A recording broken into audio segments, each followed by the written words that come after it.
Graham Rayman, criminal justice reporter for the New York Daily News. Reuven Blau, senior reporter for The City, authors of Rikers and Oral History. Gentlemen, thanks so much for joining us. This is it's a really fascinating approach to writing something like this. You have essentially collected, as you know, basically quotes on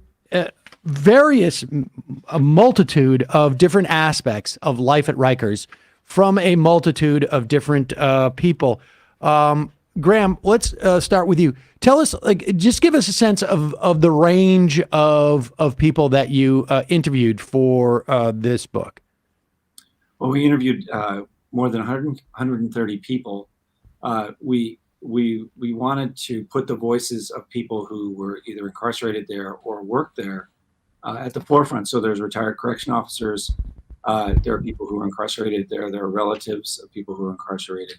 We interviewed some commissioners, lawyers who dealt with legal cases that involved conditions and violence at Rikers. As we were trying to get as broad a cross-section as possible. So, you're hearing all these different themes, you're hearing different viewpoints, different experiences about the themes, and we wanted to be very intimate, down to the ground, down at ground level rather than 10,000 feet up. I have to say too that there were moments that were just so.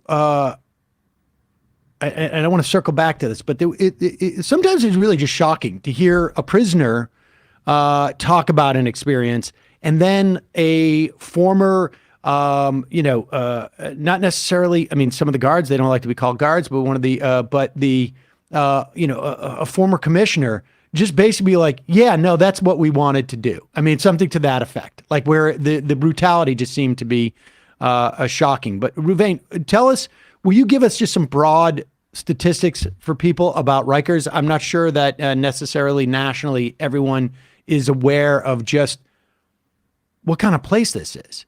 Yeah, absolutely. So just the geography itself, it's on the East River. There's one sort of public bus that takes you there, and there's one bridge that gets you there as well. Like the bus goes over this bridge, and it's away from the courthouses in New York City. So that geography is one of the big issues of the driving forces behind the kind of close Rikers plan as well. Currently, there's about 6,000 people locked up there. The overwhelming majority is pretrial detainees. I think it's over 80%.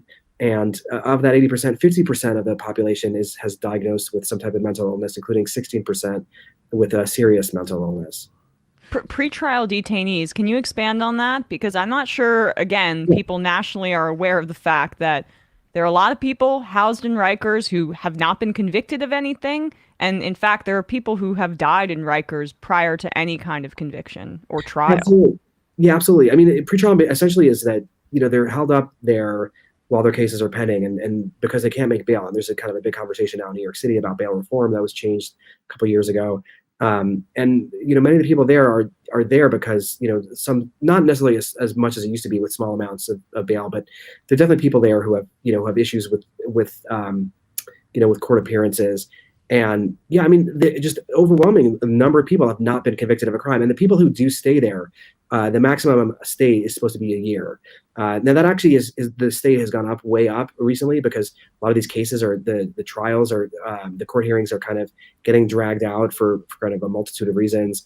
But ultimately, yeah, it's people who overwhelmingly who have not been convicted. And you referenced the deaths. Last year there was 19, right, Graham? I think it was 19, which is the highest rate in the last, I think, 2 or 3 decades of people who passed away. And the overwhelming number of those had never been convicted of a crime. Never in that moment, I mean. And I want to circle back on that number of deaths too, because the number of people at Rikers now seems to be at more or less an all-time low. Their budget seems to be at an all-time high, and yet, presumably, having deaths at the prison is a one sign of a massive failure. But Graham, just to flesh this out a little bit more, when we say that people are there awaiting trial, like, what are the numbers there? I mean, you're only supposed to be there for a year, which seems to be a long time awaiting trial. But like, what is the average stay? Like, if I'm awaiting trial and I don't have the money for bail, how many times do I go back and you talk about this actually. I guess it's called the bullpen theory or bullpen therapy. Will you tell us what the bullpen therapy is, and sort of like give us the numbers of just how many people are there for how long? Because once we start talking about the conditions there, I mean, it is really just it's like medieval on some level. Sure. The average stay, the average pretrial stay these days, the last number we saw was it's over 100 days. So someone gets arrested, they're staying there for an extraordinarily long time, and there are people there who are there for a year pretrial, 2 years pretrial, 3 years, 4 years. There's one guy who's been there for 8 years awaiting trial. And how can that be legal? I mean, how can that be constitutional that somebody's in jail for 8 years without having been convicted of a crime? It's extraordinary. There's a young man in the book. He went in at 19 and his case finally got resolved he was 24. That was all pre-trial detention. When he finally got sentenced, he was sentenced to 3 weeks in state prison. So he did 5 years pre-trial to get 3 weeks in state prison. There's a lot of reasons. The case of the man who's in there for 8 years, there's a lot of complicated reasons. But for people who've been there for 3 years, it's just the general bureaucratic situation in New York City. The pandemic, the slowdown, and the backlog that was created by the pandemic contributed to that. But even in regular times, you have people going for court appearances 8, 10, 9, 10, 11, 12 times over the course of a year and a half, 2 years, and nothing happens in their case. And those court appearances, what you're referring to as bullpen therapy, where you're going back and forth from the island to the courthouse and back with nothing happening in your case, it can become so debilitating that people plead guilty just to get out of the situation. And that gives prosecutors, whether intentional or not, it gives them leverage. If you're being held in jail, you're more likely to want to get your case resolved however you can, rather than if you're out on bail, when people are more likely to fight their cases if they're out on bail. And particularly this jail. I mean, this is. But Reuven, what is your sense as to how much of a strategy this is by prosecutors? And maybe not in each individual case, but in the aggregate, one of the mechanisms that we use, I'm just hypothesizing, one of the mechanisms we use as a prosecutor to try less cases and to get more guilty pleas is just to keep making them go back and forth between Rikers. So people know Rikers is an island, and it is an all-day affair. We hear stories in the book that you miss dinner, but it's not. I mean, dinner doesn't sound like something that you necessarily want, but it's an exhausting affair. And to leave and then go back into Rikers sounds like literally like entering into a nightmare each time. I mean, it must be. As we talk more about it, we'll hear. But how much of this do you think is a general overall strategy in which to deal with cases? We interview people and former detainees, and one of the things we asked them was like, what was the worst part of the experience, or like, and for me, the answer I thought would be the violence, or a multiple of other, a ton of other possibilities. But I interviewed somebody, his name is Paul Wooster, for the book, and he said the worst part was this bullpen therapy, the cycle of back and forth, and just how exhausting and draining it is. And it just seems so baked into the system, like into the New York City kind of criminal justice system that exists, that it's just like they just kind of almost kind of force people to plead their cases out because they just don't want to go back and forth. And part of the challenge is also when you go back and forth is you're putting these bullpens with different people. Some people, if you're like warring gangs, are sometimes put into the system, and there's a lot of violence that just kind of happens in these bullpens themselves. And frequently, like I talked to Michael Jacobson, who's a former commissioner, corrections department commissioner, and he told me that they would struggle in the 90s when the population was about 20,000, and now it's about closer to 6,000. But he said that they literally would miss the court, like they couldn't get them there by 9 a.m. So they'd wake them up at 3, 4 in the morning. By the time they got them out on the on the vans, they would miss the date. They would miss the actual hearing itself at 9 a.m. So it's just one of these things that he said was struggling with when he was there in the 90s. And we interviewed multiple commissioners, and every single one of them has said, this has been an issue that we have battled forever. So why is that 6 hour lag? It's because this is not just like, hey, hop in an Uber, head down to the court. They're in chains. They have to go through a process in which they sort of like outtake and intake and get into the van. I mean, what are the different, what makes it, why is it so long to do that transfer? I mean, also like just for the national audience, but like New York City's busy, it's a busy place and there's traffic, like going into Manhattan, going into the Bronx, going to the Queens, like, anyone who's driven in any of these places during rush hour, will tell you, you end up sitting for a while. So there's that part of it, but it's also just the kind of the bureaucracy, that just the slow, the paperwork, the getting the people in the right vans at the right place, the right time. It's just the sheer number of doing it, getting the people, for the right dates. It's just, there's constant mess ups. Graham, let's talk about the sort of the history of Rikers before we get into things like solitary too, which is, I think, it's torture. It's torture, but just give us a historical context. So we've heard that like there's been far more prisoners there at any given time. There's also been and there's also, it is the best, the most well funded jail in the country. It doesn't sound like that when you start to hear about what's going on there. But will you just give us some of that history, and then like maybe why it could be so rat infested, so dilapidated, why there can be 19 deaths there if it is being so well funded? It's a very good question. It's a question that I struggle with quite a bit. Why that is. Just going backwards, Rikers started out, it was a farm. It was bought by the city in the 1880s for $180,000, which is about $5 million today. It was used first for debtors' prisons, and there was also a juvenile detention center, a home for wayward boys, basically. But it was also a huge garbage dump with an enormous number of rats, and the garbage fires could be seen from the Upper East Side in Manhattan and the South Bronx. The first real jail, that what we considered a jail, the New York Times said it would correct the evils of the past. That was in 1930. It was built between 27 and 32. And basically the city made a decision that we're gonna put our jails out of sight, out of mind. We're just gonna ship it to this island. We're gonna make the island hard to get to.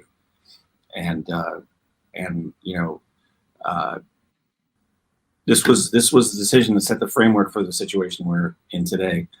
The second really important historical part is in 1979 they were going to turn Rikers into a state prison facility only, with borough jails for the pretrial detainees. Instead, what happened was they ditched that plan, and then crack descended on the city, and they went on a prison building spree. They built three more jails on Rikers, and the population zoomed up to over 20,000. So now we have fewer than 6,000 people there, but we're seeing the same conditions problems. There's been no peace dividend for the decline in the population, and there was a crisis that started in the jails a year ago over conditions, and people sitting in intake, jammed into cells for days, lying in their own urine, and these like urine-soaked intake cells. And it really is extraordinary when you consider it's $500,000 a year to house one detainee. That's how much the city is spending. Where is that? I mean, it sort of feels like some of that $500,000 is ending up in some people's pockets that, like it's hard to sort of square that dollar figure with what we know and what you guys have reported on in terms of that facility. Like, where do you have, I imagine it's speculation on some level, but do you have ideas as to where some of that money might be going? I mean, a lot of it goes to, the kind of the workforce, and the union kind of is kind of a big part of this conversation about Rikers reform, and the history of Rikers. The staffing levels are incredibly generous. Like it's almost like a 1-to-1, very close to kind of a 1-to-1 ratio, which is better than anywhere in the rest of the country.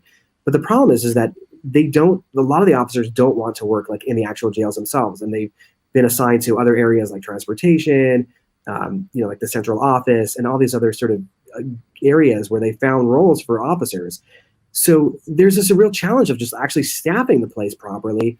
And, it costs a lot of money. Like on any given day, the last year or two, they've had this staffing crisis where there's been over 1,000 officers who are either out sick or just they are, different areas outside the jails.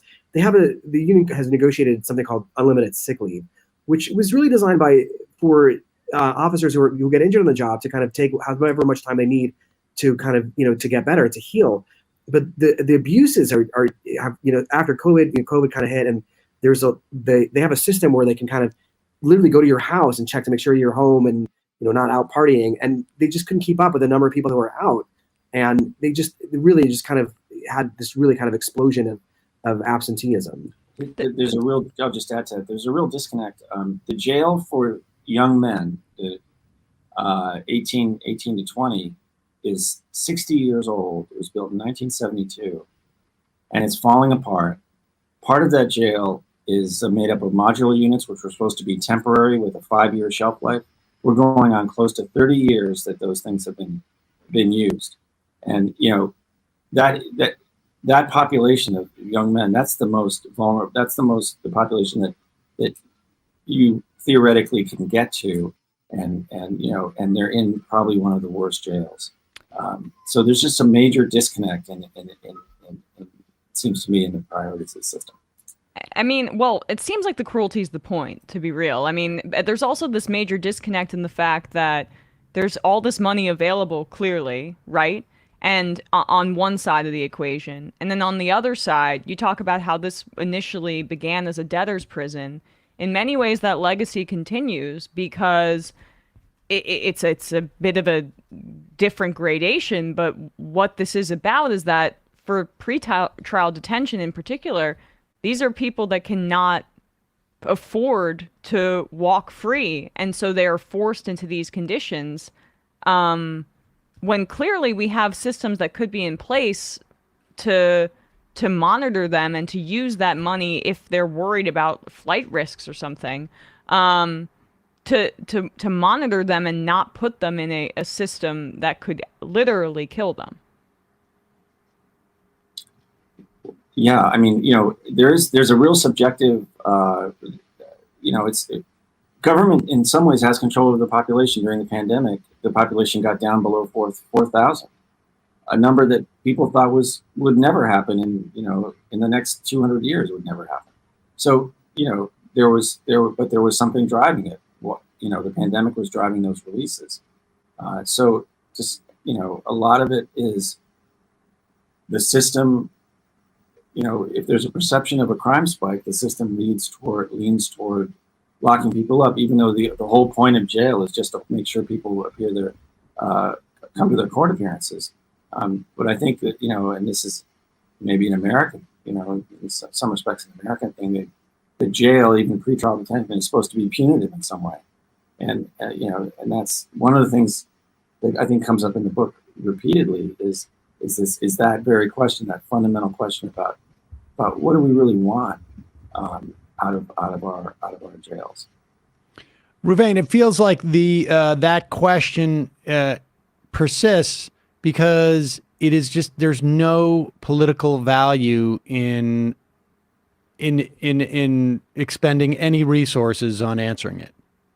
There's this great quote in the book from Marty Horn, who's also one of the former commissioners. And he says, no mayor has ever gone on to sort of national prominence by how he's run the jails.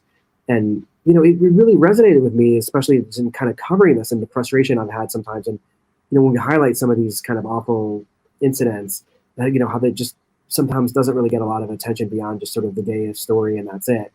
It really is just sort of this system that exists, this muscle that exists in New York City, where, this is how we have it set up. One of the things, we talked about is the 19 deaths, and some of those people were homeless, and had nowhere to go, and we're not addressing that. Many of them suffer from kind of serious mental illness. One of them was in a hospital trying to get treatment, and he was in a waiting room, and he was acting out because he was having kind of a mental health crisis.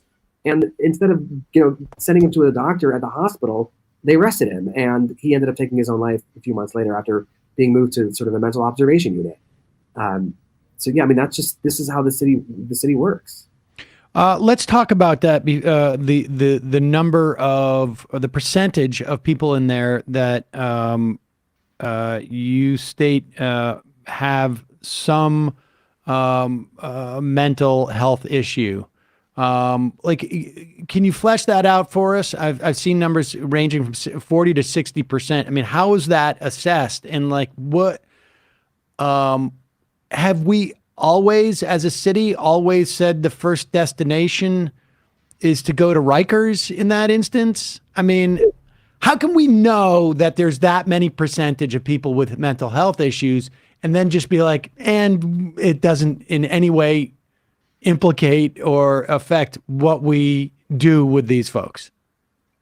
I mean, I think, there's been kind of over time, right? There's been a movement to sort of, kind of deinstitutionalize people with mental health issues. But at the same time, there was supposed to be sort of federal funding for kind of smaller group homes or areas that were kind of more intensive treatment. And that has, as years have gone on, has not materialized. And also sort of mental health beds in hospitals has shrunk dramatically over the last 10 to 20 years in New York City. So what you're seeing is, many of these people who are kind of experiencing these kind of mental health crises end up in Rikers. And it's really just the absolute worst place for them because they struggle with just basic following rules. They don't understand the rules. And frequently, they're the ones who end up in solitary. And that just kind of furthers, their kind of mental health decompensation. They are diagnosed. There's clinicians or mental health clinicians. We've interviewed several for the book. And one of them told this kind of dramatic story about how there was this guy there who would go around calling her cupcake gerbil face. He just did not understand where he even was. And he would physically harm himself. And they would try to she was kind of had a connection with him, and they would try to bring her to him to kind of get him to stop because, they had this sort of connection. There's another story in the book where I interviewed a chaplain, and he was doing kind of Friday morning services, like Shabbat services. They were doing, they were singing, and he did this, for weeks in a row and no problems. And suddenly one week, some guy in the front row comes up and just out of nowhere hits him in the face, just out of nowhere, a complete mental sort of breakdown. Let's talk about solitary. Graham, how widely and extensively is solitary used? For what purpose? I mean, this is ostensibly just a place where people are waiting for a trial. Why is there even a solitary, program? Well, it depends on who you ask, and it depends on what language you use. There's a struggle now over what is. The correction department will tell you we don't have solitary confinement. We don't have punitive segregation. We don't separate people. But at the same time, we've learned that in fact they have done that. They just recently they took a bunch of young men out of the jail I mentioned earlier, and they put them in isolation cells in a different jail because they had been acting out and perceived to have been causing trouble. This is a really broad topic, but there used to be a unit called the BING, the Central Punitive Segregation Unit, where people were sent initially. Separating out people who cause violence in the jails was the idea, right? Right. I mean, obviously, if somebody is attacking other prisoners, you want to separate them, or if they are maybe, I guess, particularly being targeted, maybe you want to separate them. Correct. But that would be like administrative segregation, to separate someone out for their own protection. But what happened was, the initial idea of separating them because they were being violent became the categories of why you separate someone become larger and larger and larger and larger. And so you could be separated for all kinds of reasons. Because Reuven interviewed somebody who was put in solitary confinement for possession of aspirin, Tylenol, Tylenol, and makeup. Yeah. And so if you take you take someone. That was Kubi. Kubi had that client, right? Yeah. Okay. Ron Kubi. Yeah. You take somebody, particularly with mental illness, who's mentally ill, and you put them. You can't control them, so you put them in solitary confinement. It only exacerbates the situation. There's an anecdote in the book about a tour of the jails and a tour of a solitary confinement area by this environmental specialist, and he comes across a man in a cell who's clearly decompensating. The cell is over 100 degrees, which is a violation of the law. There's a certain limit on how hot a cell can be before you have to air condition it. And there's a generator right outside this man's window, which is belting out a very high decibel noise on a constant basis. It's just running constantly. Talk about a series of conditions designed to make this guy totally go over the deep end. I mean, just the idea of if you are, I mean, putting aside the ridiculousness of punishing someone because they have Tylenol in their possession and maybe some makeup, the fact that you are punishing someone and putting them into solitary confinement, it shows that it's not being used for the protection of other prisoners. It is being used to punish people. And it's just simply not their mandate to do that at Rikers. And the problem is that there doesn't, I mean, I guess this is sort of throughout the book. There's just no political will by anybody or political power to the extent that, I guess, legal, lawyers who are defending people. There's no power or will to fix any of this stuff.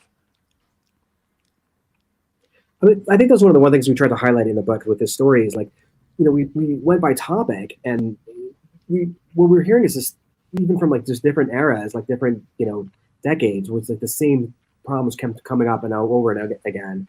One of the issues we highlighted was their record keeping. And, Graham and I, in our kind of day jobs, have reported how, they've done these kind of individual scandals of them kind of fudging numbers or trying to manipulate the figures. And we interviewed people in, the 70s, 80s, 90s and aughts who and they all had kind of different stories about how this was going on. And to this day, they actually use something called logbooks where they physically just kind of write in kind of basic incidents. They don't have a computer system to record kind of the day-to-day happenings in the jail. And that's, again, by design, because they can kind of manipulate that.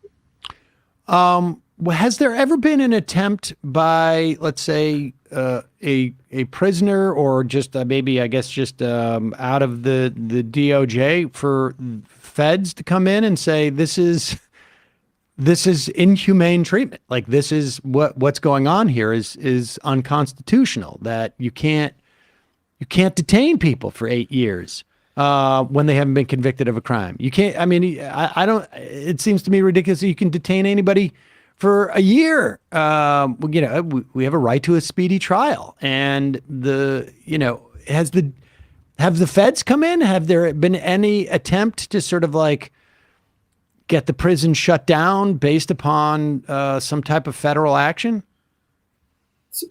Sure. I'll take part of it and Reuven can take part of it. Yeah, there's been a series of class actions going back to the early 70s. The system is very stubborn. It resists change in a major way. And the feds did come in. There was a multi-year investigation that led in 2015 to a consent decree against the city of New York because violence was so out of control. And that brought a federal monitor, who's been on the job for 7 years. The federal monitor has issued one report after another that is highly critical of how the system operates in every possible way you can imagine. And still, we're not seeing the results of all of that work. There's actually 3 other monitors that have been in place, including one for conditions, one for I think the release of how they handle the release of mentally ill, and I forget the third one, but.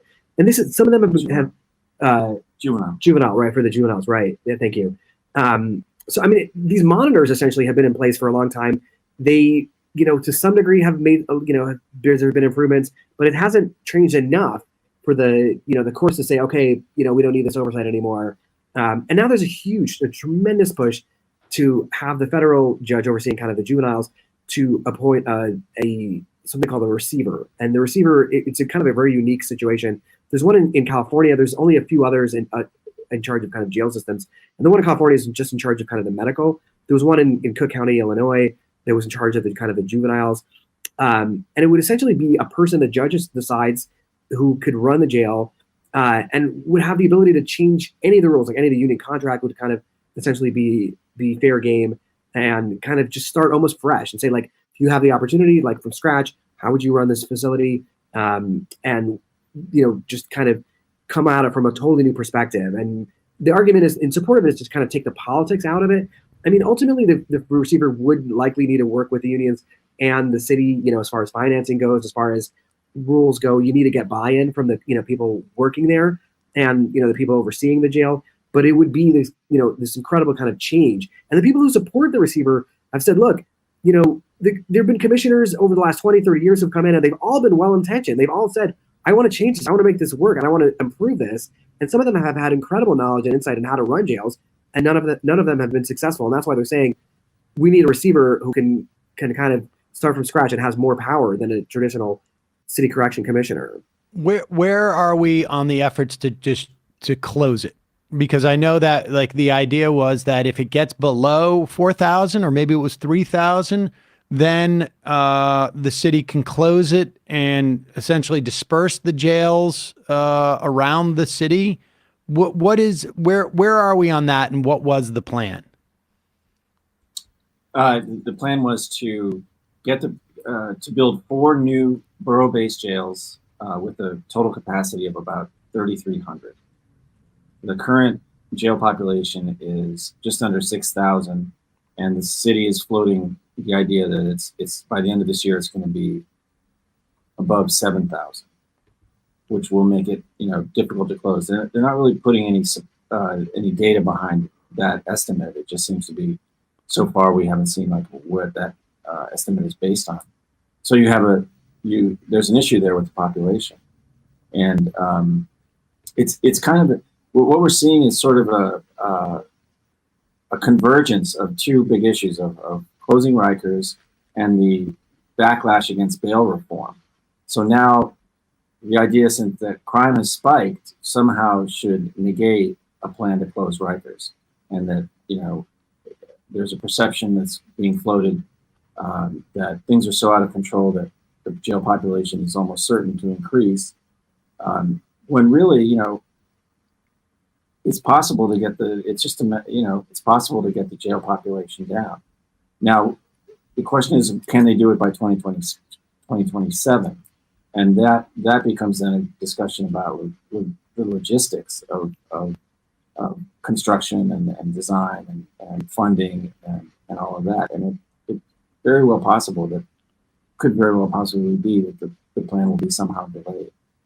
But I mean, with the without bail reform, this would just disperse some of the same issues, I'd imagine, that you guys that you wrote about. I mean, some of the interviews you do with, say, you did with corrections officers, where they just talk about how they beat up a prisoner for 4 hours because of disrespect or something like that. I mean, isn't that just kind of endemic to the way that we imprison people, like, largely in this country, systemically, as opposed to, I mean, Rikers exacerbates it, of course, but isn't there a larger conversation that's necessary first, a larger change that's necessary first before before the